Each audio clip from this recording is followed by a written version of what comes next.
most of these men are not just the result of their own thoughts. They're the result of an education, the traumatic education that bring them to become who they are. Mm-hmm. At the same time, every time that a cis man kills or attacks or harm a trans woman, I forget all of that. Yeah, and I forget that that they are the product of a process of oppression, and I'm like, fuck this motherfucker, right? And that's when I'm like, send them to jail. Mm-hmm. Mm-hmm. And then I have to wrestle with the idea of like, what is jail gonna do? Yeah. For this man, what is it gonna change? Is Mm-hmm. this man gonna change anything? And at the same time, I remember like talking with the mother of Islam Nettle, and and how passionate she was about sending the person that killed her daughter to jail. And how can I tell her, oh no, let's try to find an idea of forgiveness and like how to, So Mm-hmm. to all that to say, how do you feel about men who commit or are part of a violent attack towards a trans woman? What are your feelings for that man?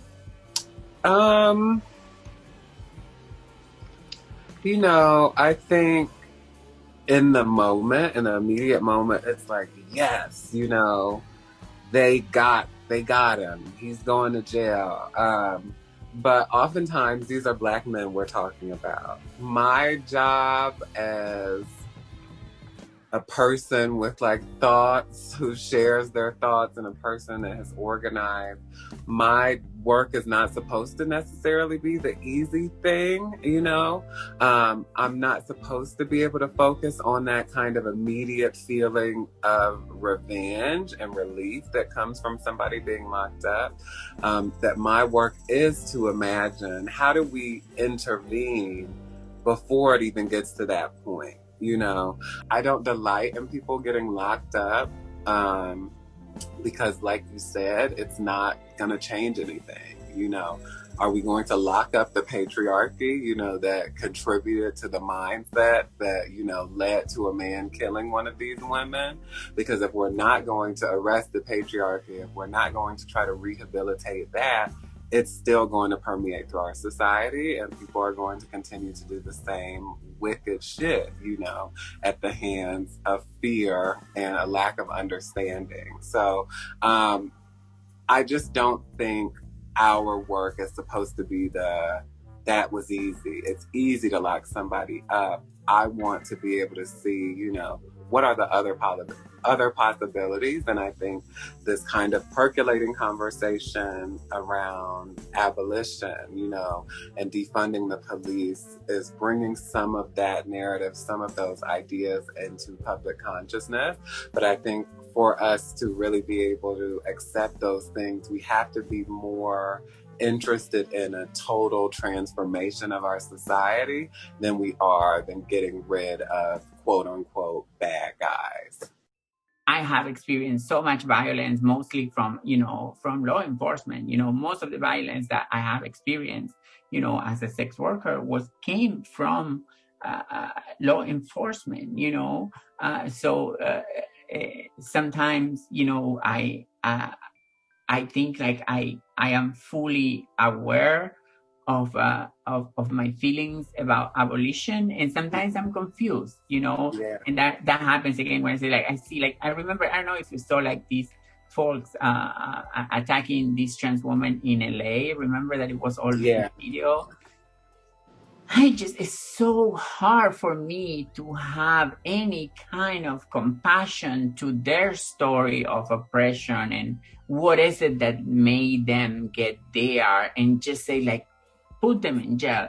But then I have to just bring back into like what I know about abolition and how much I think is the best choice to reform people in other ways. But it's a process, though. It's a process for me. I have to say, it's a process that it is a process, emotional process that I go through when I see or hear like violent events. It is an emotional process. I don't know how you process violence that maybe not just towards you, but towards community members. How do you process that?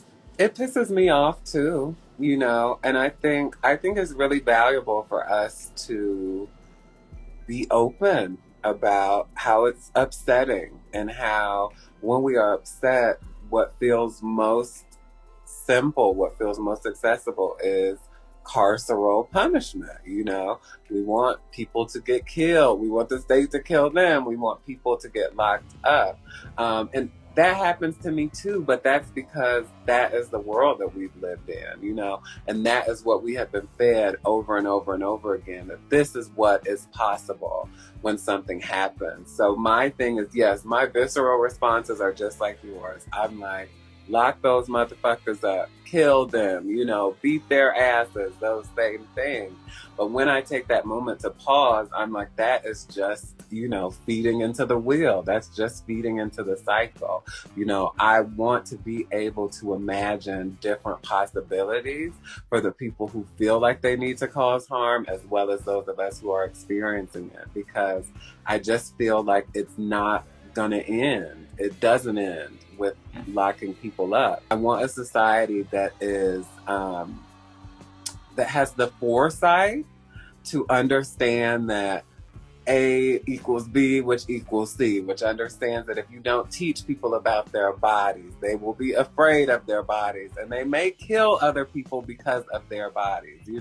I want a society that has the foresight to understand those things and to make different decisions about how we're educating ourselves about ourselves and how we're living amongst each other.